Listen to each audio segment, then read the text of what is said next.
Tahu nggak siapa sih pribumi pertama yang menunaikan ibadah haji? Seru nih, dengerin ya. Jadi dari sumber-sumber yang gue baca, ternyata pribumi pertama yang menunaikan ibadah haji itu awalnya nggak niat nih untuk melaksanakan ibadah haji. Mereka datang ke tanah suci Mekah dengan berbagai tujuan. Untuk berdagang, utusan sultan, ataupun para musafir yang mau menuntut ilmu. Ternyata berdasarkan catatan sejarah pada abad ke-15, ada seorang penjelajah dari Roma nih, yang mana ia adalah orang yang pertama kali datang untuk mengunjungi Mekah pada tahun 1503. Terus ternyata si Ludovico ini melihat jemaah haji nih dari kepulauan Nusantara yang dia sebut sebagai India Timur Kecil. Terus dari mana sih datangnya orang Nusantara ini berasal? Oke, kita coba bedah ya. Ternyata orang ini yang berangkat ke Hijaz, daerah yang meliputi Mekah dan Madinah ini kebanyakan berasal dari Aceh. Terus kok bisa ya?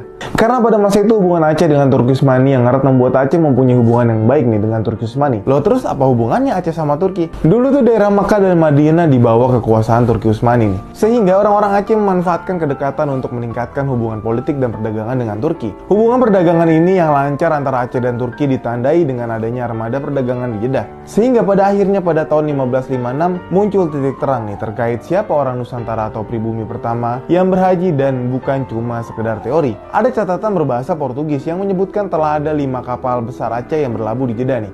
Aceh melalui kerajaan Samudra Pasainya memang menjadi kota di Nusantara yang terkenal dengan ketaatan penduduknya dalam menjalankan syariat agama. Sehingga banyak ulama besar yang lahir nih di sana. Mereka mengajarkan ilmu agama secara turun-temurun kepada rakyatnya. Karena hal itulah yang menjadi alasan kenapa orang Aceh ingin pergi ke Mekah. Awalnya yang pertama adalah hanya untuk menimba ilmu. Mengacu pada buku Historiografi Haji Indonesia karya Saleh Futuhena, ia mengatakan rombongan ulama-ulama Aceh yang berkunjung ke Mekah awalnya bukan untuk berhaji. Nah, niat mereka adalah hanya untuk berdagang dan menimba ilmu agama dengan para syekh yang ada di Mekah. Namun ternyata mereka bisa mendapatkan juga nih kesempatan untuk melaksanakan ibadah haji. Semenjak itu pada abad ke-16 penduduk pribumi Nusantara mulai banyak berkelana menuntut ilmu ke Harmain Mekah sambil melaksanakan ibadah haji.